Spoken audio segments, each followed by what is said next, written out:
नमस्कार दोस्तों, आप लोगों का एक बार फिर से स्वागत करता हूं। आशा करता हूं आप लोग में अच्छे होंगे और बहुत बेहतरीन तरीके से आगामी परीक्षाओं की तैयारी कर रहे होंगे। आशा करता हूं कि आप लोगों को जो भी जानकारी दी जा रही है लगातार सही रही है और आगामी परीक्षाओं में आप लोगों को आरआरबी ग्रुप डी का एक बहुत बेहतरीन ऑप्शन देखने को मिल रहा होगा, क्योंकि 32,000 से ज़्यादा पोस्टें, उसके साथ साथ आप लोगों को एनटीपीसी में 3 से 4,000 पोस्टें वहाँ पे दिख जाएंगी और उसके अलावा भी आप लोगों की राज्य स्तरीय भर्तियाँ आती रहती हैं, तो उन पर फोकस करते रहिएगा।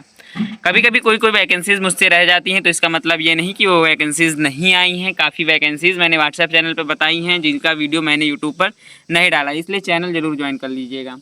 आरआरबी कांस्टेबल रिजल्ट जो कि मई में आने वाला था और मई बीत गई है और 27 मई भी हो चुकी है। अब यह रिजल्ट लगभग उम्मीद है 5 जून के आसपास देखने को मिल सकता है। नॉर्मलाइजेशन क्या होगा, 6 से 7 नंबर का नॉर्मलाइजेशन भी सुनने में आ रहा है, क्या मिलेगा। जो कांस्टेबल की सटीक कट ऑफ है, फिजिकल एलिजिबिलिटी टेस्ट, वो सारी चीज़ें आपको मैं बताऊंगा।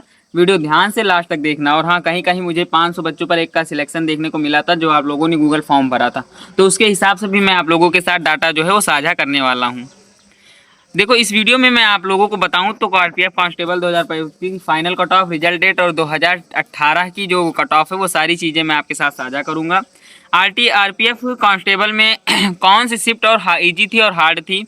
18 से 17 नंबर तक नॉर्मलाइजेशन मिल सकता है, तो यहाँ पर आप 8 मान लीजिए। 17 नंबर तक नॉर्मलाइजेशन मिलने के चांसेस तब होते जब मई में आपका रिजल्ट आने की चांसेस होते हैं। अगर मई में रिजल्ट नहीं आ रहा है तो उम्मीद मत करिएगा कि 17 नंबर तक नॉर्मलाइजेशन मिलेगा। ठीक है। शिफ्ट में कितना नॉर्मलाइजेशन मिलेगा वो भी मैं आप लोगों को बताऊंगा, किस शिफ्ट में कितना नॉर्मलाइजेशन मिल सकता है। देखो, शिफ्टों के हिसाब से अगर मैं चलूंगा तो नॉर्मलाइजेशन बढ़ेगा, लेकिन मैं शिफ्टों के हिसाब से नॉर्मलाइजेशन आपके साथ साझा नहीं करने वाला हूँ।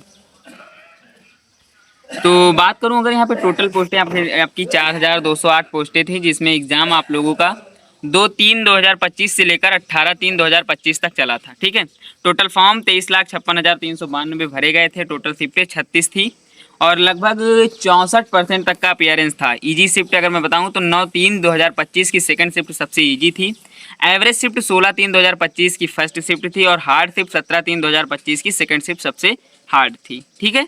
ये चीज़ें इतनी आसानी तरीके से आपको बता रहा हूँ, इतनी आसान तरीके से मिली नहीं है। इनको सर्च करने में काफ़ी टाइम लगा है और जब मैंने इन सारी चीज़ों को कैलकुलेट किया तो लगभग मेरे 6 से 7 घंटे इसमें गए हैं। लगभग 16,39,473 कैंडिडेट्स ने एग्ज़ाम दिया था और जिसमें से एवरेज क्वेश्चन 71 से 80 केवल 50% स्टूडेंट ही कर पाए, मतलब 8 लाख समथिंग। ठीक है। 8 लाख के आसपास बच्चे ऐसे थे जिन्होंने 71 से 80 तक क्वेश्चन को अटेम्प्ट किया। ठीक है। ये तो बात हो गई कि ये जो बेसिक चीज़ें हैं उसकी। अब थोड़ा बहुत और देखते हैं, फिर मैं बताता हूँ। अगर मैं बात करूँ यहाँ पे फिजिकल एलिजिबिलिटी टेस्ट के बारे में, तो 1600 मीटर की जो रन होती है वो तो होनी ही है, लेकिन अभी इसकी डेट नहीं आई है। ठीक है। पेट कब से होगा इसकी डेट नहीं आई, क्योंकि अभी रिजल्ट ही नहीं आया है, तो डेट आने की कोई चांसेस नहीं। लेकिन अगर जिस दिन रिजल्ट आया उसके बाद से 30 दिन आप ऐड कर लीजिए। 30 दिन के अंदर आप लोगों का फिजिकल हो जाएगा और 30 दिन बहुत होते हैं। आप लोग पहले से भी कर रहे होंगे, अभी एसएससी जीडी वगैरह की तैयारी आप लोगों ने ऑलरेडी की ही होगी और फिर बेसिक में करते ही होंगे अगर आप तैयारी करते हैं। ठीक है। यहाँ पे भी रनिंग तो फीमेल के लिए नहीं है, 800 मीटर रन है। मेल के लिए विदिन 3 मिनट 40 सेकेंड। ठीक है। उसके बाद अगर मैं बात करूं, यहाँ पर लॉन्ग जंप 14 फीट की है और 9 फीट की मैं फीमेल के लिए। हाई जंप 4 फीट की, फीमेल के लिए 3 फीट की। ठीक है। तो ये सारी चीज़ें फिजिकल के लिए है। अब अगर मैं बताऊं पीएमटी के लिए अगर मैं बताऊं तो जनरल ओबीसी अगर height 165 centimetre, chest 80 centimetre, unexpected 85। ठीक है। मतलब फुलाकर और ना फुलाकर 85, 80, 85 होना ही चाहिए।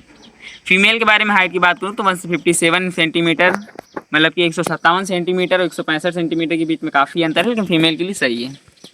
SC/ST में यही चला आता हूँ, तो SC/ST में यहाँ पर छूट मिल जाती है। 160 सेंटीमीटर भी आपका सिलेक्शन हो जाएगा और जो चेस्ट का भी है वो 81.25 है फुलाकर। ठीक है। हाइट के बारे में बात करूँ तो 152, वहाँ पे 157 था, तो मतलब यहाँ पे 5 सेंटीमीटर का एज रिलेक्शन आपको देखने को मिल सकता है।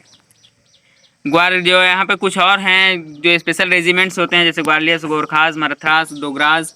ठीक है। ये सारे रेजिमेंट्स के लिए हाइट 163 सेंटीमीटर रखी गई है, चेस्ट 80 सेंटीमीटर रखी गई, हाइट 155 रखी गई। ये ऑलरेडी ज्वाइंट हैं, तो इनके लिए कुछ स्पेशल चीज़ें तो दी ही जाएंगी, तो ये सारे स्पेशल कोटा से आप लोग भर्ती हो सकते हैं यहाँ पर। फाइनल कट ऑफ अगर मैं बात करूँ फाइनल कट ऑफ की, तो देखो ये फाइनल कट ऑफ 2018-19 की थी, जिसमें से जनरल 82.32 मैक्सिमम गया था, मिनिमम 73 गया था। मिनिमम EWS का गया था, ये याद रखना। ठीक है। ओबीसी 79.92 था और मिनिमम 69.49 था। SC के बारे में बात करूँ तो 73.62 था और जो फीमेल मतलब मिनिमम था वो 63.61 था। ST के बारे में बात करूँ तो मैक्सिमम 70 का गया था और मिनिमम 59 गया था। ये अलग कट ऑफ हो सकती है, इससे बढ़ोतरी हो सकती है। तो इस बार की क्या होगी वो मैं आप लोगों के साथ लिखने वाला हूँ, तो ध्यान से देखिएगा। जनरल 82 के आसपास मान लीजिए, OBC मान लीजिए आप 79 ही मान लीजिए। AWS यहाँ पर आप लोगों का जा सकता है, AWS जा सकता है 78 या 77, ठीक है। उसके बाद SC के बारे में बात करूँ तो SC जा सकता है 70 और ST जा सकता है 68। ये रहने वाला है इस बार का। आप लोग स्कोर आप व्हाट्सअप चैनल पे मैं रिटन टू नोट्स भेज दूंगा आप लोगों को। इस पे स्क्रीन पर थोड़ा सा छोटा लिखना पड़ेगा, तो ठीक है। तो आशा करता हूँ, उम्मीद करता हूँ और यह विश्वास करता हूँ कि आप लोगों को इसी उम्मीद के साथ इस वीडियो से विदा लेता हूँ। मिलूंगा नेक्स्ट वीडियो में, तब तक के लिए धन्यवाद।